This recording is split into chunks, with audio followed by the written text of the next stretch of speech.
लालच में दोनों गए, माया मिली न राम।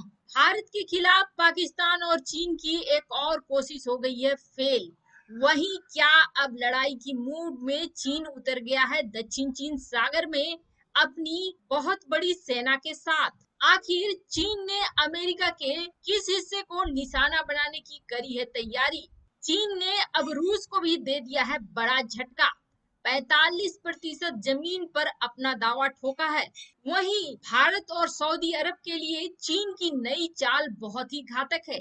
आइए जानते हैं इन खबरों को विस्तार से। पाकिस्तान और चीन की एक और चाल हो गई है फेल, वो भी भारत के खिलाफ, और इसमें बड़ी भूमिका निभाया अमेरिका ने। अपने सदाबहार दोस्त चीन की मदद से जम्मू कश्मीर के मुद्दे को यूएन में उठाने के मामले में एक बार फिर से पाकिस्तान को झटका लगा है।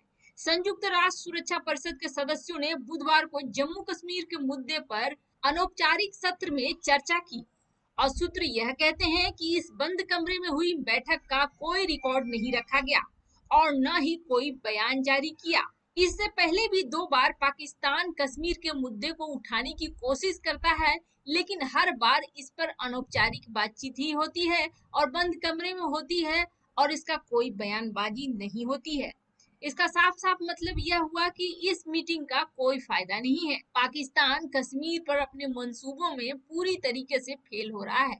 संयुक्त राष्ट्र में भारत के अस्थायी प्रतिनिधि राजदूत त्रिमूर्ति ने एक ट्वीट करके कहा कि पाकिस्तान का एक और प्रयास विफल रहा। संयुक्त राष्ट्र सुरक्षा परिषद की आज की बैठक बंद कमरे में हुई थी, अनौपचारिक थी, इसलिए कोई रिकॉर्ड नहीं रखा गया और न ही कोई परिणाम निकला। लगभग सभी देशों ने माना कि जम्मू कश्मीर एक दो पक्षों का मसला है और सुरक्षा परिषद का समय और ध्यान का हकदार नहीं है। वैसे आपको बता दें, पाकिस्तान ने ये बैठक चीन की मदद से कराई थी, लेकिन उसका कोई परिणाम नहीं निकला। इस बेनतीजा बैठक में पाकिस्तान के प्रयासों को एक और करारा झटका लगा और कहा जाता है कि पाकिस्तान के लिए शर्मिंदगी की बात यह है कि अमेरिका ने बेनतीजा बैठक पर जोर दिया, जिस पर चीन ने अपनी सहमति जता दी।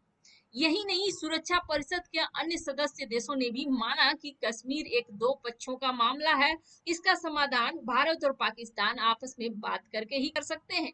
मुस्लिम देशों में भी चीन की बहुत बड़ी चाल चल रही है और खासकर सऊदी अरब के साथ चीन बहुत ही बड़ा धोखा कर रहा है। चीन का मानना है कि सऊदी अरब ही एकमात्र कारण है जिसकी वजह से भारत मुस्लिम देशों में लोकप्रिय हुआ है और वहां रिश्ते भी उसने मजबूत करे हैं। भारत और मुस्लिम देशों के रिश्ते व्यापारिक रिश्ते से लेकर सांस्कृतिक रिश्ते तक बदल गए हैं, पहले से ज्यादा अच्छे हो गए हैं। यहाँ तक कि सऊदी अरब और भारत का दोस्ताना रिश्ता बन चुका है। इसी दोस्ताना और व्यापारिक रिश्ते की वजह से सऊदी अरब भारत की नीतियों का समर्थन करता है और विरोध भी नहीं जाता है, हमेशा साथ खड़ा रहता है। और जैसा कि सभी को मालूम है, मिडिल ईस्ट में सऊदी अरब की एक अच्छी खासी पकड़ है, मुस्लिम देशों का वह प्रतिनिधि है और भारत के साथ रिश्तों की वजह से बाकी के मुस्लिम देश भी भारत का साथ देते हैं। यह देख चीन अब बड़ी चाल चल रहा है। पाकिस्तान को तो उसने पहले से मिलाकर रखा हुआ है, अब उसकी मदद से तुर्की की बादशाहत कायम करवाना चाहता है सऊदी अरब को हटा के। एक बड़ी रिपोर्ट आई है जिसमें बड़ा खुलासा हुआ है और यह खुलासा यह हुआ है कि ये चीन का ही दिमाग है कि चीन तुर्की को भड़काकर मिडिल ईस्ट में सऊदी अरब का विकल्प बनाना चाहता है। साथ ही साथ तुर्की की गिरती हुई साख नाटो देशों के बीच होते हुए भी चीन उसकी भारी भरकम मदद कर रहा है और यही वजह है कि तुर्की का मनोबल भी बढ़ा हुआ है। और बहुत ही साफ है कि अगर तुर्की मुस्लिम देशों का नेता बनता है तो भारत के लिए बड़ा नुकसान होगा और उन मुस्लिम देशों के साथ भारत के रिश्ते भी खराब होंगे। पाकिस्तान से तो रिश्ते पहले से खराब थे, अब ईरान का जैसे ही चीन के साथ संपर्क बढ़ा है, ईरान के साथ भी भारत के रिश्ते खराब हो रहे हैं। पाकिस्तान ईरान के बाद अब उसका निशाना तुर्की पर है और यही वजह है कि लीबिया में तुर्की के सैनिकों का समर्थन करा था चीन ने। इस फॉरेन पॉलिसी की रिपोर्ट में साफ साफ कहा गया है कि चीन का अगला टारगेट तुर्की है और तुर्की को ही वह अपना मोहरा बनाएगा।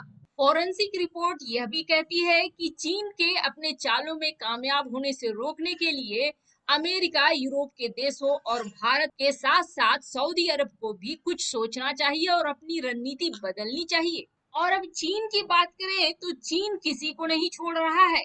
हम लोगों ने पहले ही कहा था, ऐसा कोई सगा नहीं है जिसको चीन ने ठगा नहीं है। और अब चीन अगला निशाना रूस को बना रहा है। वैसे आपको बता दें, कजाकिस्तान नाम का एक देश है जो छोटा सा देश है और गरीब देश है। आप इस बात का अंदाजा ऐसे लगा लीजिए कि वहाँ की अर्थव्यवस्था मात्र 6 बिलियन की है, जो कि हमारे एक राफेल विमान के बराबर भी नहीं है। और इसका फायदा चीन सीधे सीधे उठाना चाहता है। अब चीन ने जो नया दावा किया है वह रूस को जरूर चुभेगा, क्योंकि यह कजाकिस्तान कभी सोवियत संघ का हिस्सा हुआ करता था। कजाकिस्तान और रूस के काफी अच्छे रिश्ते हैं। कजाकिस्तान के नागरिक रूस में काम भी करते हैं और रूस का कभी इस पर आधिपत्य था। अब चीन का कहना है कि कजाकिस्तान की 45% जमीन उसकी है, इसलिए उस पर उसका हक होना चाहिए। कजाकिस्तान पर पहले 1000 साल पहले चीन का राज था। बाद में उन्होंने उसे एक स्वतंत्र देश घोषित किया था।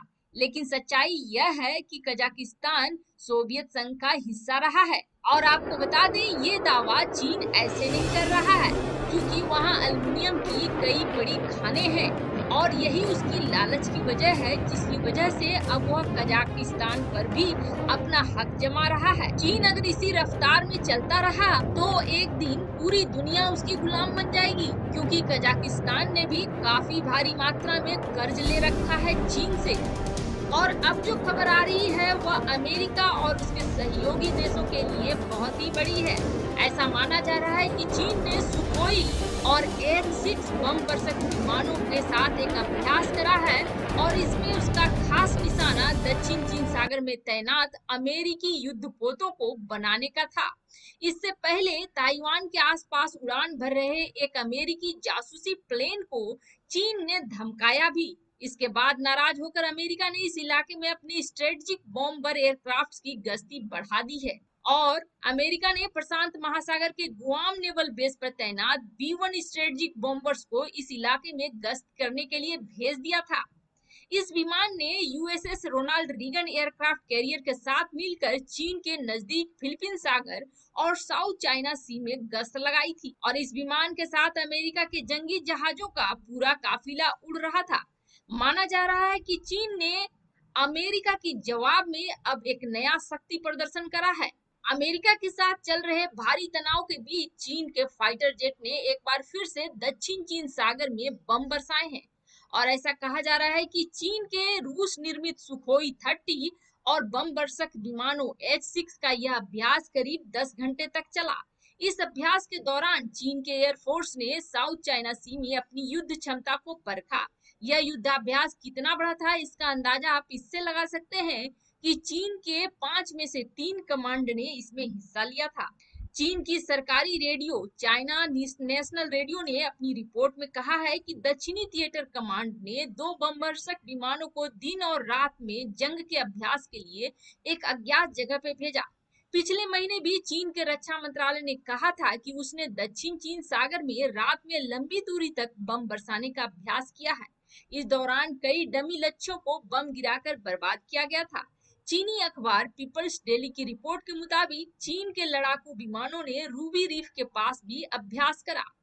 अपने कई कृत्रिम द्वीपों को चीन ने सैन्य अड्डे का रूप दे दिया है। ऐसा दावा किया जा रहा है कि चीनी सेना अब पूरे साउथ चाइना सी में गश्त लगा सकती है और इस अभ्यास में शामिल एक पायलट ने दावा किया है कि यह अभ्यास रिकॉर्ड बनाने के लिए नहीं, बल्कि युद्ध की तैयारियों को परखने के लिए किया गया है।